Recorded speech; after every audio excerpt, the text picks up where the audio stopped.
प्यारे भक्तों, आज हम सुनेंगे संकष्टी गणेश चतुर्थी व्रत कथा। ये व्रत संकटों को हरने वाला और सुख समृद्धि देने वाला है। कहा जाता है कि जो भी श्रद्धा से इस व्रत को करता है, उसके जीवन से दुख और संकट दूर हो जाते हैं। तो आइए भक्ति भाव से सुनते हैं ये पावन कथा। प्रिय भक्तगणों, आज अश्विन मास की कृष्ण पक्ष की संकष्टी चतुर्थी है। इस दिन संकटहारी श्री गणेश जी की पूजा, व्रत और कथा सुनने का विशेष महत्व है। इसे संकटा चतुर्थी भी कहा जाता है। मान्यता है कि इस व्रत को करने से सभी संकट दूर होते हैं और घर परिवार में सुख, समृद्धि और शांति बनी रहती है। माता संकटा की कथा। एक नगर में एक वृद्धा रहती थी।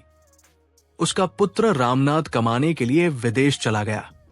पुत्र के जाने के बाद उसकी बहू सास को रोज ताने देती और बुरा भला कहती। इससे वृद्धा बहुत दुखी होकर प्रतिदिन रोती बिलखती कुएं के पास बैठ जाती।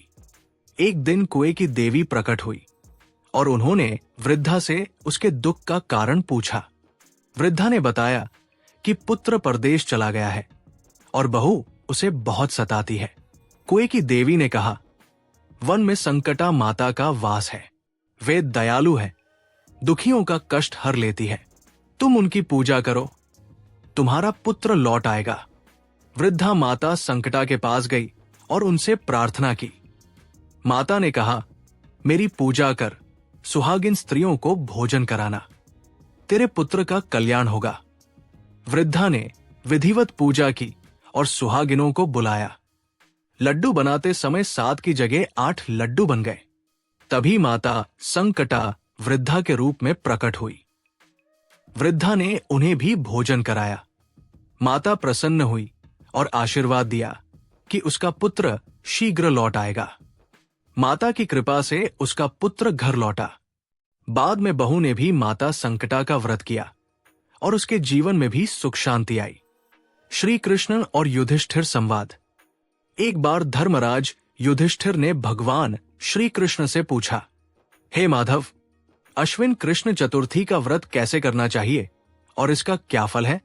भगवान श्री कृष्ण ने उत्तर दिया, प्राचीन काल में पार्वती जी ने भी गणेश जी से यही प्रश्न किया था। गणेश जी ने कहा, आश्विन मास की कृष्ण चतुर्थी को जो भक्त उपवास कर गणेश जी का पूजन करता है, वो सभी संकटों से मुक्त होता है। इस दिन क्रोध, पाखंड, लोभ का त्याग कर पूजा करनी चाहिए। दूर्वा और हल्दी से हवन करने पर सप्तद्वीपों का राज्य मिलता है। श्री कृष्ण ने आगे कहा, जब बाणासुर की पुत्री उषा ने मेरे पौत्र अनिरुद्ध का हरण किया, तब लोमस ऋषि ने मुझे संकटा चतुर्थी व्रत करने का उपदेश दिया। उसी व्रत के प्रभाव से मैंने बाणासुर को पराजित किया और अनिरुद्ध को छुड़ाया। इस व्रत के समान विघ्नहर्ता कोई दूसरा व्रत नहीं है। बुढ़िया माई और उसके पुत्र की कथा। एक नगर में एक बुढ़िया माई रहती थी। वो 12 महीने गणेश चौथ का व्रत करती थी। हर बार थोड़े से गुड़, तिल और घी से 4 लड्डू बनाती।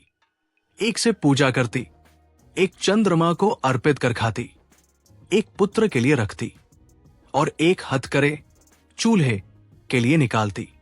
एक बार उसका पुत्र अपनी ताई के पास गया। ताई ने कहा, तेरी मां तो लड्डू खाने के लिए व्रत करती है। पुत्र के मन में संदेह उत्पन्न हुआ और वो घर आकर मां से झगड़ पड़ा। मां ने उसे समझाया और तिल का लड्डू देकर कहा, बेटा, संकट आने पर चौथ माता और गणेश जी का स्मरण करके ये लड्डू हाथ में लेना, संकट टल जाएंगे। पुत्र परदेश चला गया। मार्ग में कई संकट आए। एक राक्षस इंसानों को खाता था।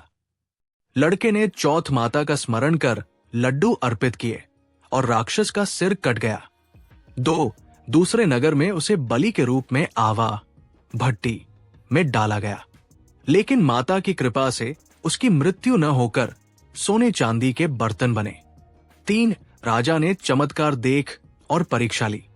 लड़का भंवरा बनकर सुराही से बाहर निकल आया। राजा ने प्रभावित होकर अपनी पुत्री का विवाह उससे कर दिया। कुछ समय बाद पुत्र को मां की याद आई। धन धान्य और ऐश्वर्य के साथ वो अपने नगर लौटा। संयोग से चौथ का दिन था।